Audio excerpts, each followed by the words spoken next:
Hi అండి. Welcome to Aruna kitchen and tips. ఈరోజు నేను దసరా నవరాత్రుల సందర్భంగా అమ్మవారికి ఎంతో ఇష్టమైన చింతపండు పులిహోర ఈజీగా, సింపుల్గా ఎలా చేయాలో చూపిస్తున్నా. చిన్న చిన్న టిప్స్ ఫాలో అవుతూ చేస్తే ఎన్ని కేజీల పులిహోర అయినా ఈజీగా చేయొచ్చు. దీనికోసం నేను ఒక 50 గ్రాముల చింతపండుని కడిగి శుభ్రం చేసి వేడి నీళ్ళల్లో నానబెట్టండి. ఈ క్వాంటిటీ 300 గ్రాముల బియ్యానికి సరిపోతుంది. స్టవ్ మీద బాండీ పెట్టి ఒక 5 స్పూన్ల ఆయిల్ వేసుకోండి.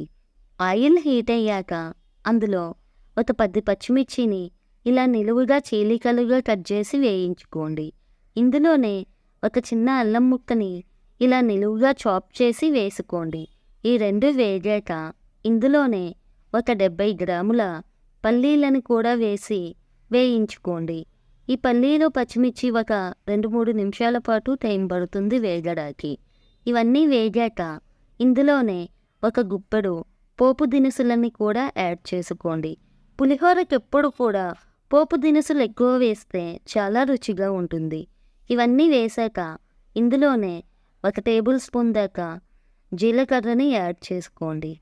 ఒక గుప్పెడు కరివేపాకుని కూడా వేసి ఈ మిశ్రమం మొత్తాన్ని వేయించుకున్నాక లాస్ట్లో ఒక 5-6 ఎండుమిర్చిని వేసి వేయించుకొని ఇందులో మనం ముందుగా కడిగి నానబెట్టిన చింతపండులోని పిప్పెలు, ఈనెలు తీసేసి మెత్తని గుజ్జుని మాత్రమే ఈ మిశ్రమంలో వేసి మంటని మీడియం ఫ్లేమ్లో పెట్టి ఉడికించుకోవాలి.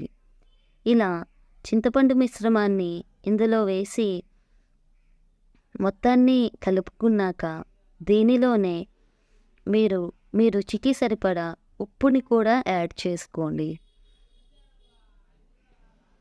ఇలా ఉప్పుని యాడ్ చేశాక ఇందులోనే ఒక చిన్న బెల్లం ముక్కని కూడా ఇలా పొడిగా చేసి వేసుకోండి. ఈ బెల్లం పులిహోర రుచిని మరింత పెంచుతుంది. ఇందులోనే ఒక చిటికెడు పసుపుని కూడా వేసుకోండి. అలాగే మరొక చిటికెడు ఇంగువని కూడా యాడ్ చేసుకోండి. ఇంగువ వేయడం వల్ల పులిహోర ఫ్లేవర్ చాలా బాగుంటుంది. ఇవన్నీ వేశాక ఒక గుప్పెడు కొత్తిమీరని కూడా వేసి చింతపండు మిశ్రమం ఇలా దగ్గర పడ్డాక స్టవ్ ఆఫ్ చేసేయండి. ఈలోపు మనం ముందుగా ఉడికించుకున్న అన్నంలో ఒక 4 స్పూన్ల ఆయిల్ వేసి ఆ ఆయిల్ అన్నం మొత్తానికి పట్టేలా మిక్స్ చేసుకోండి. ఇలా అన్నంలో ఆయిల్ వేసి కలపడం వల్ల మెతుకు మెత్తబడకుండా ఎంతసేపైనా పులిహోర చక్కగా ఉంటుంది. పాడవ్వదు, వాసన కూడా రాదు. ఇలా అన్నంకి ఆయిల్ మొత్తం అప్లై చేశాక దీనిలో మనం ముందుగా రెడీ చేసి పెట్టుకున్న చింతపండు గుజ్జుని కూడా వేసి అన్నానికి మొత్తంగా పట్టేలా కలుపుకోవాలి. ఇలా చింతపండు గుజ్జు వేసి అన్నం మొత్తాన్ని కలిపాక దీనిని ఒక 5-10 నిమిషాల పాటు పక్కన పెట్టాలి.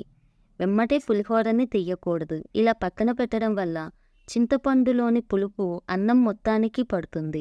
ఇలా 10 నిమిషాలు పక్కన పెట్టి రెడీ చేసిన చింతపండు పులిహోరని ఒక సర్వింగ్ బౌల్లోకి తీసి అమ్మవారికి నివేదించండి. అంతే.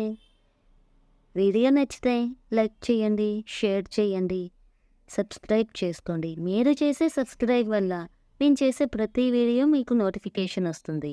Thank you for